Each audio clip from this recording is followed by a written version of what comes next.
Tes. Assalamualaikum warahmatullahi wabarakatuh. Pada pertemuan hari ini, setelah kita beberapa pertemuan kemarin, ya, pertemuan pertama kita mengenal apa itu C++, ya, pemrograman.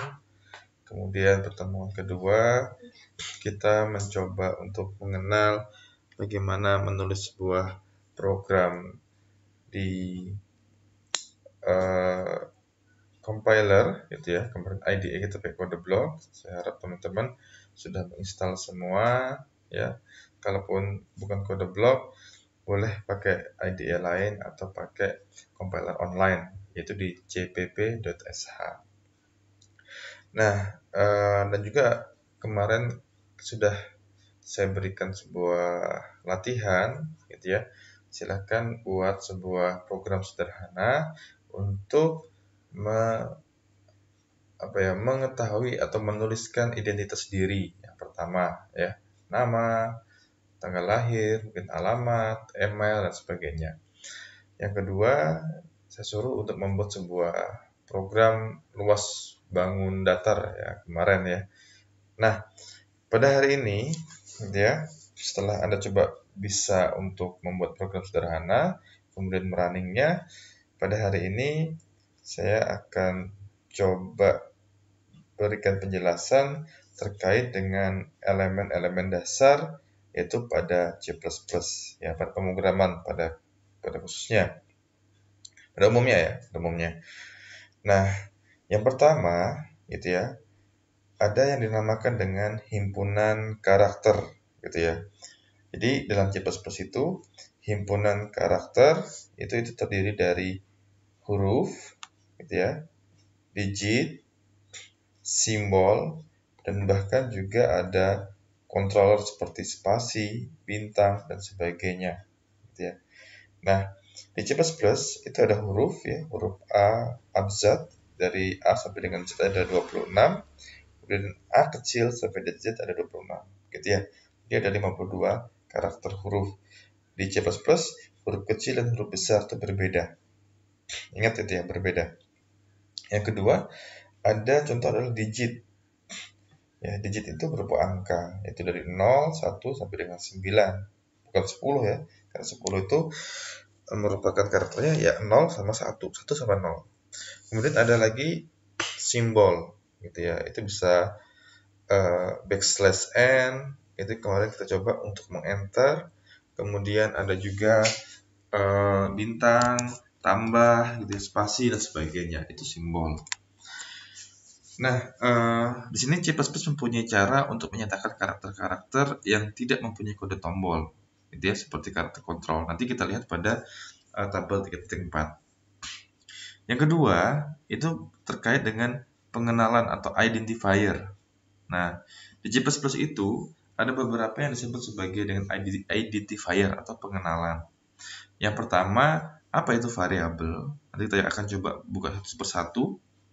Yang kedua adalah apa itu konstanta, apa itu tipe data, ya, apa itu fungsi, apa itu label, objek, dan hal-hal yang dideklarasikan atau didefinisikan oleh program. Nah, kita akan coba. Yang pertama itu adalah kita akan buka, ya, 3.2, kita akan buka yang pertama. Nih, penamaan pengenal, gitu ya, penamaan pengenal. Jadi suatu pengenal, ya, berupa satu atau beberapa karakter. Itu bisa terdiri dari huruf, ya, digit, dan garis bawah. Nah, kadang-kadang kita menuliskan sebuah pengenal atau ya bisa dibilang entah variabel, ya, parameter, gitu ya. Itu seperti ini. Gaji underscore pegawai. Nggak boleh gaji spasi pegawai, gitu. Nah, yang kedua atau G aja, ya. Kemudian gaji pegawai. Kalau gaji pegawai itu bisa dibilang dua variabel pengenal yang berbeda, gaji sendiri, pegawai sendiri. Nah, di dalam C++, ya, huruf kecil dan huruf kapital itu berbeda. Ya, misalkan ini ada gaji pegawai, G-nya besar. Itu berbeda dengan G-nya kecil, gaji pegawai. Itu dua variabel atau dua pengenal yang berbeda. Nah, yang ketiga, kita akan mengenal sebuah pengenal atau variabel yang valid dan tidak valid. Artinya boleh digunakan atau nggak boleh digunakan. Contohnya gini, misalkan yang absah itu nama, N-nya besar, MA, atau N-nya kecil nggak apa-apa juga. Atau nama semuanya besar namanya. Ya, ada nama barang, ini gabung ya, harusnya nama barang. Ini tidak boleh ada spasi, gitu ya. Terus kuartal 1, kuartal underscore 1. Nggak boleh nama spasi barang, nggak boleh. Atau diawali dengan tanda pagar, hashtag juga tidak boleh. Nama barang ada spasi juga tidak boleh. Diawali huruf angka juga tidak boleh. Ya, jadi jangan membuat variabel yang seperti pada kolom sebelah kanan, gitu ya. Nah, selanjutnya di C++ juga ada namanya adalah kata kunci, ya, atau keywords. Nah, kata kunci ini adalah pengenalan sistem yang mempunyai makna khusus bagi sebuah compiler. Jadi, nama-nama itu tidak boleh kita jadikan sebagai nama variabel. Nah, ada contohnya Linus, Eleanor, NEQ, ya, enum, explicit, dan sebagainya. Yang ada di tabel ini tidak boleh dijadikan sebagai nama variabel, gitu ya. Caranya menggunakannya gampang sekali sebenarnya. Cara menghafalnya kita tidak perlu sebenarnya mengingat satu persatu. Cuma ketika kita tuliskan itu dia nanti berubah warnanya menjadi biru kalau di kode blok ya, itu maka tidak boleh digunakan. Gitu. Contohnya kalau kalian tulis float nanti berubah jadi biru dia, nah itu tidak boleh digunakan. Yang ketiga, keempat adalah tipe data. Nah, tipe data ini untuk mereferensi atau mengenalkan variabel kita itu akan menampung data yang seperti apa. Itu tipe data. Nah, tipe data primitif atau dasar di C++ itu ada char, ya, karakter, ya, ini untuk menampung karakter yang biasanya di menggunakan petik 2, ya, petik 1 ya, petik buka dan petik tutup.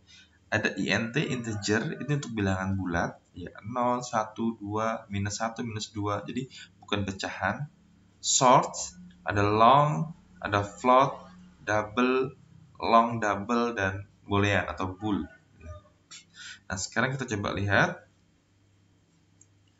di sini ya. Short itu digunakan untuk memori atau data, ya, kita bisa digunakan untuk menghemat memori ya, dengan 2 byte, yaitu menyatakan sebuah bilangan bulat. Jadi short itu digunakan bilangan bulat antara minus 32768 sampai dengan plus 32767. Ini tapi 2 byte saja. Nah, kemudian ada int, ya, tulisnya ini jangan huruf besar, huruf kecil. Int ini mampu menampung memori 4 byte, ya. Itu untuk menampung bilangan bulat sekian, gitu ya, dan bilangan ini minusnya sampai sekian dan plusnya sampai sekian.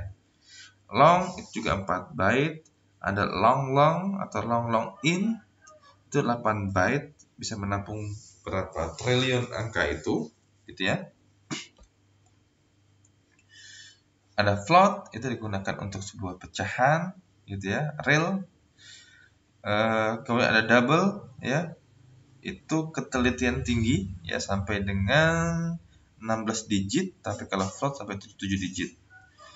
Nah, tapi ketika kalian cuma sederhana, pecahan sederhana, gunakan float, ya. Tapi kalau sudah ada kompleks, gunakan double, karena pengaruhnya adalah di memori.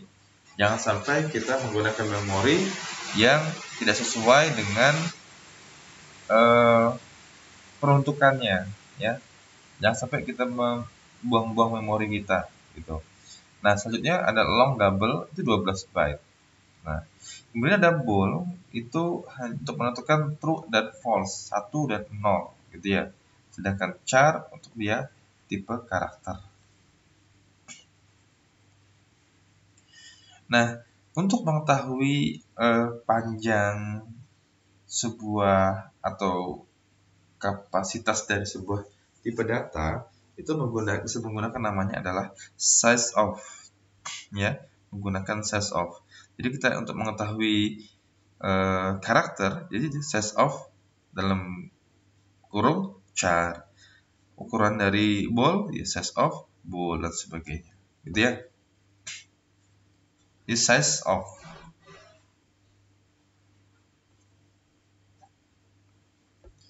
Nah, selanjutnya di tingkat kelima, gitu ya. Nah, dari data di C++ itu dapat dibedakan menjadi dua golongan, gitu ya. Di data di C++ dapat dibedakan menjadi dua golongan. Yang pertama ada variabel, yang kedua adalah konstanta, gitu ya. Nah, variabel itu merupakan komponen penting pada sebuah program karena nanti dia akan menyimpan sebuah nilai, gitu ya. Sebuah nilai yang akan dieksekusi. Contohnya kayak gini. Misalkan ada sebuah variabel, awalnya nilainya 7, kemudian ternyata variabel yang sama dengan nama yang sama itu diisi dengan angka 25, maka nilai sekarang itu bukan lagi 7 tapi 25, gitu ya. Itu tipe variabel, jadi menampung sebuah nilai. Kayak kemarin sudah kalian buat bagaimana membuat sebuah variabel untuk menampung inputan masukan panjang, lebar, kemudian untuk luas, gitu ya, dikalikan sehingga angkanya tadi, hasil perkalian panjang dan lebar tadi akan dimasukkan ke dalam luas. Nah, sekarang bagaimana kita mendeklarasikan sebuah variabel? Jadi, mendeklarasikan sebuah variabel itu harus perlu ada sebuah strukturnya, gitu ya. Jadi, kenapa variabel itu perlu dideklarasikan? Ya, supaya dikenalkan bahwa variabel ini punya tipe datanya apa, gitu. Nah, di sini strukturnya adalah nama. Contoh ini ya, ini adalah nama tipe datanya, baru nama variabel. Gitu ya, nama variabelnya terserah jumlah, nilai, ya. Itu tipe datanya adalah misalkan int, integer, ya, bilangan bulat. Kalau kalian inginnya adalah bilangan pecahan, campuran, gitu ya, itu menggunakan float atau double. Nah, menuliskannya jika sebuah variabel itu ada dua variabel ya. Ini satu variabel dengan nama harga per unit, ada variabel dengan nama total harga. Ya, ini dua variabel yang berbeda. Itu bisa digabungkan dengan satu tipe data yang sama. Misalkan kedua-duanya tipe datanya adalah float. Ya sudah, float harga per unit, total harga. Gitu ya. Atau bisa ditulis masing-masing. Kayak gini. Float harga per unit, titik koma, jangan lupa. Float harga total juga titik koma. Nah, menentukan tipe variabel, gitu ya. Untuk menentukan tipe variabel, jadi mengapa suatu variabel harus dideklarasikan berupa int? Misalkan ya, sementara yang lain bertipe float. Jadi jawabannya gini. Jika bilangan untuk menyimpan atau menampung bilangan bulat saja, maka bisa digunakan int. Nah, int. Nah, tapi jika hendak menampung bilangan pecahan, maka kita perlu menggunakan float atau double. Jadi itu menentukan tipe variabel yang sesuai ini apa. Kalau untuk menampung karakter, berarti ya kita gunakan char. Kalau untuk menampung kalimat, ya kita gunakan string. Nah, seperti itu. Gitu ya. Nah, sekarang bagaimana kita memberikan sebuah nilai dalam sebuah variabel? Ya, kita gampang saja. Setelah variabel itu dideklarasikan, misalkan int jumlah, gitu ya. Int jumlah, maka kita bisa kasihkan jumlah nilainya mau berapa? 10, misalkan. Yang ini harga per unit, kita bisa gunakan misalkan float harga per unit sudah dideklarasikan di atas, maka kita bisa kasih angkanya. Jadi harga awal untuk harga per unit adalah 17,5. Itu bisa dikasihkan dengan sama dengan nilainya. Nah, selanjutnya ada tipe data yang dengan tipenya adalah char, ya. Kalau char misalnya tulis tinggal char, ini huruf kecil ya, huruf besar. Char, terus nama variabelnya apa, gitu ya. Char misalkan char, gitu ya. Char karakter.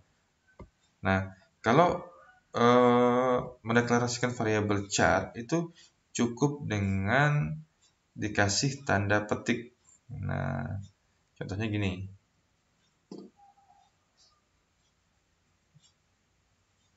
Nah, ini ya, tanda petik. Misalkan char sama dengan A petik itu ya, gitu. Kalau karakter dia pakai petik 1.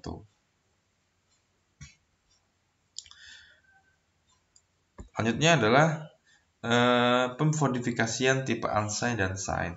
Jadi tipe data itu bisa dimodifikasi gitu ya, dengan menggunakan tipe unsigned dan signed. Nah, apa tugas atau tujuan dari modifikasi ini? Gitu ya, tujuannya itu adalah akan menyebabkan nilai yang terkandung di dalamnya selalu bernilai positif kalau kita pakai unsigned. Jadi kalau kita tambahkan unsigned di depannya, misalkan kalau char itu kan antara minus 254 atau 256 tadi ya, sampai dengan 255. Tapi ketika ditambah unsigned, maka dia hanya untuk bilangan yang positif saja.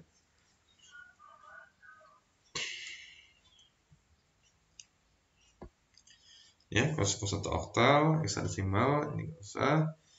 Jadi konstanta string, gitu ya. Kalau string dia pakai petik 2. Ya, petik 2. Misalkan nama sama dengan petik 2 selamat belajar C++, petik ya, tutupnya. Kemudian ada yang dinamakan dengan konstanta bernama. Contohnya, misalkan kalian ingin menghitung luas lingkaran, maka bisa menggunakan simbol pi, gitu ya, pi. Nah, di dalam luas lingkaran kan misalkan pi kali r atau 22/7 dikali jari-jari. Nah, itu bisa digunakan untuk melakukan perhitungan. Gitu ya. 3,14159 itu nilai pi-nya. Jadi const gitu ya, konstanta dengan float tipe datanya, nama variabelnya pi gitu ya, nilainya berapa.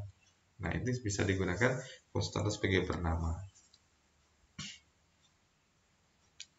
Contoh soal misalkan gitu ya, sebutkan himpunan karakter di C++. Tadi himpunan karakter ada huruf, digit, simbol gitu ya. Tipe datanya apa aja di C++? Ada char, int, short, long, float, double, long double, bool gitu ya. Ini contoh-contoh pengenalan dari sebuah karakter-karakter di C++. Bisa kalian baca di modul, nanti saya akan berikan di Classroom.